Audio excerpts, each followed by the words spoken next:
And now we're going to do, it's a quick view of the controls of the systems on the overhead panel. Let's start from the flight control panels. Here we have the flight controls A and B. Normal flight controls regular powered by system A and B. If system A or B fail, one system A or system B or both, rudder must be powered by the system standby, putting this switch on standby rudder. This is the alternate flap switch. And you put an on it, you can operate an alternate flap for 15 or 40. Normal use of alternate flaps is flap 15. And the leading edge, when you put this switch down, put here, its leading edge is go to full expanded position.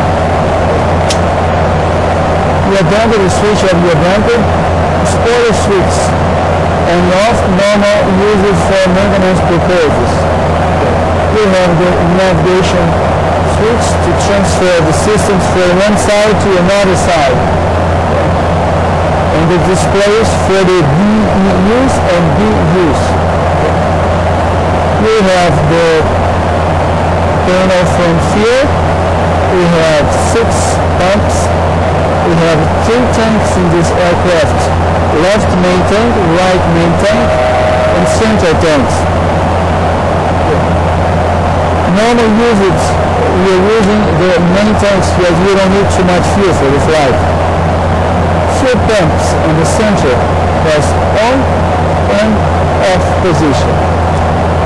On position, we just turn on when you have fuel more than 500 kilograms in center tanks. And after pump and forward tank for the left tank, you have position on and off. If you have low fuel, you have low pressure. It's the same accused when you put the switch off. Okay. Continue, here we have the electrical system, the battery switch. Now you can hear the battery conditions and the standby hydraulic system, system A and system B, that you can see here. System A has one engine-driven pump and one electrical pump. The system B is the same, one engine-driven pump and another electrical pump.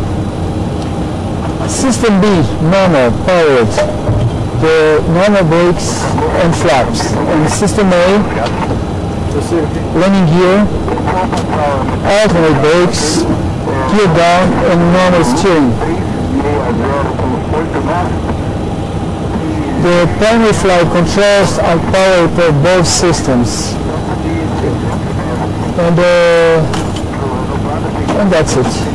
Okay, so I'm going to give you a quick systems overview on the first officer side. Those are the controls we operate during the flight. Captain Tom just told us about the other parts of the aircraft, the one that normally the captain is responsible, captain's areas of responsibility. We can start here by the air conditioning system.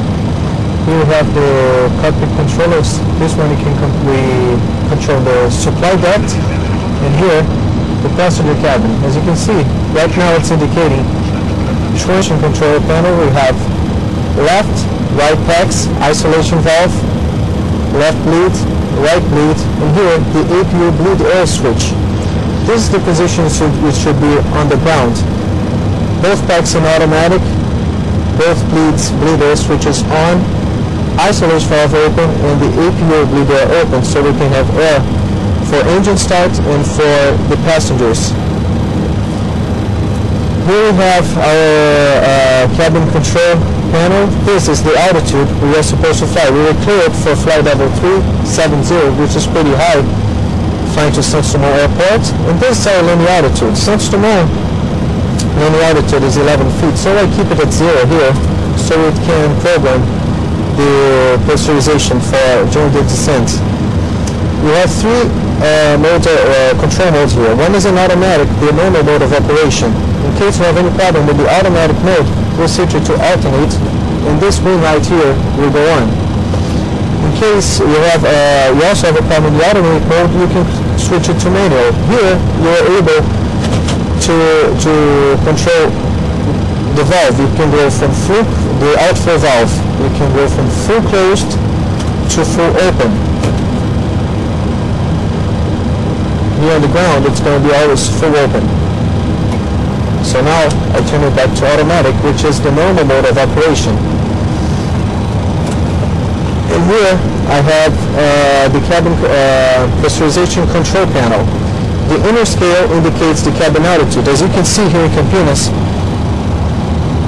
fuel elevation is 2,100 feet. That is the same indication we should have here in its inner scale. The outer scale is the cabin differential pressure. If in any case during our level flight we have rapid decompression, the cabin altitude will switch to the altitude we'll be flying. Like if we are in flight level 370, the cabin altitude selector will go to 370 and the differential pressure will go to 0 because we will be at the same pressure at our altitude. And the max differential pressure per hold is 9.1 psi. This outer gauge here is the cabin rate of climb selector. Normally, in automatic mode, it will operate at a rate of 350 feet per minute. And that's pretty much about it on our side.